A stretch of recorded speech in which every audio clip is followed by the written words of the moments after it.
I used to believe every single one of these, and every single one of them cost me money. These are the 10 financial myths that most people never question, and the ones keeping the average person stuck. Myth number 1. You need to be rich to start investing. I heard this one from my own dad. He worked 40 years and never touched a brokerage account because he thought the stock market was for people in suits.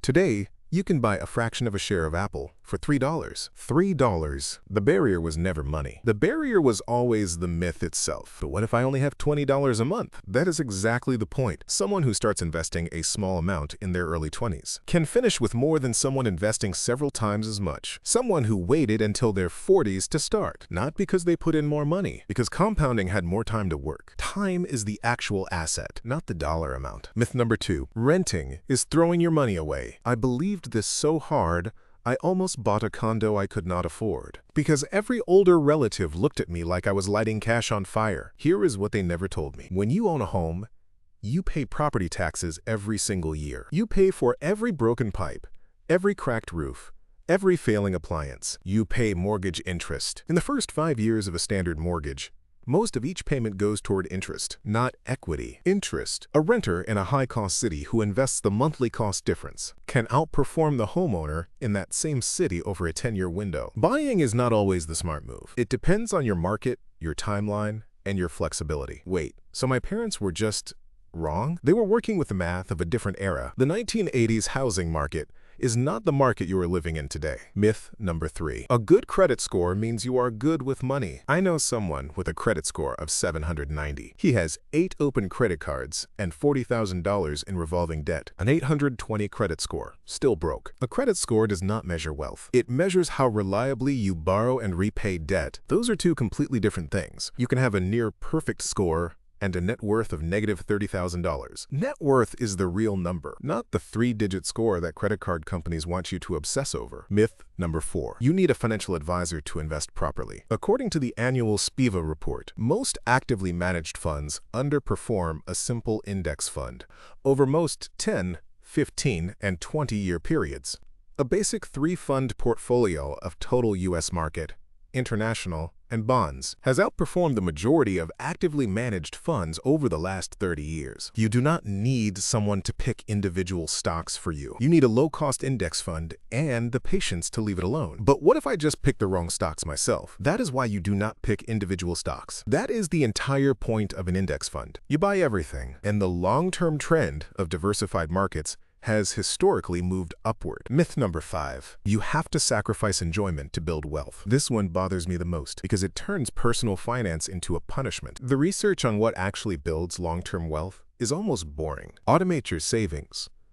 Keep your fixed costs low.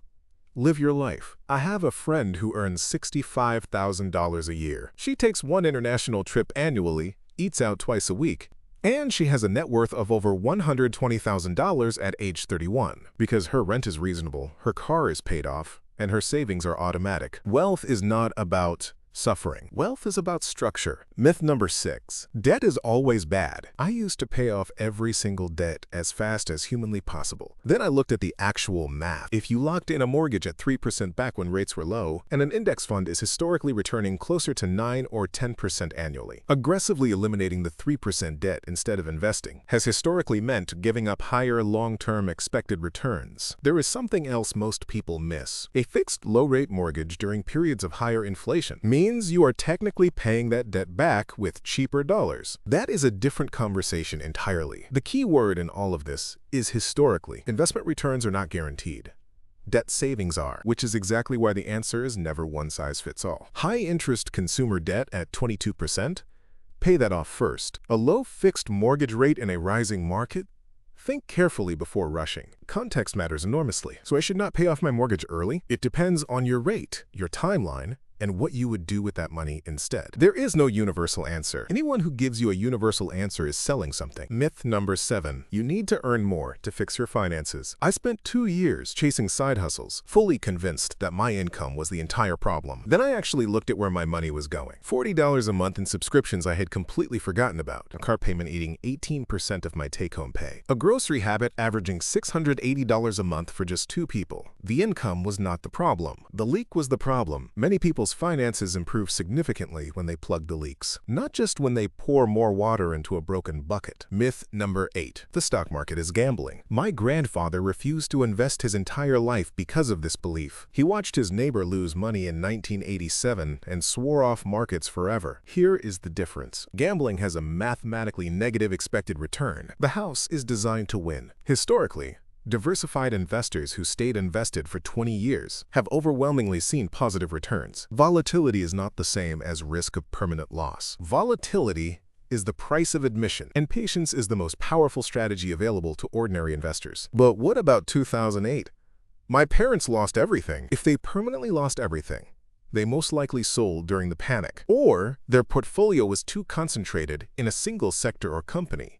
After the financial crisis, the U.S. stock market eventually recovered and went on to reach new all-time highs. Long-term diversified investors who held on came out the other side. Myth number 9. You need multiple income streams to become wealthy. I used to follow accounts that made this sound like a law of nature. 6 income streams.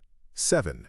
The more the better. So I built a print-on-demand store. I dabbled in real estate wholesaling. I started a newsletter that nobody read. 3 years of distraction and a net worth that barely moved. Here is what the data actually shows. Most millionaires in America built their wealth through one primary income source, invested consistently over a long period of time. The 7-stream fantasy sells online courses. Focused execution builds net worth. But what if my job income is not enough? Then optimize what you already have before adding more complexity. Most people have not fully invested the income they already earn. Before you build a second stream, make sure the first one is not leaking. Myth number 10. It is too late to start. I saved this one for last because it is the most dangerous myth of all, because it is the one that paralyzes people indefinitely. A 50-year-old who starts investing $2,000 a month today at the historical average return of around 10% annually could accumulate over $700,000 by age 65. That is not a consolation prize. That is a foundation. The math only starts working once you begin. I genuinely thought I had already missed my window. Most people think exactly that. And that feeling keeps people frozen for decades. Hopelessness is paralyzing. Starting is the only way through it. And it is free. I used to believe all 10 of these myths. Every single one of them. The moment I stopped,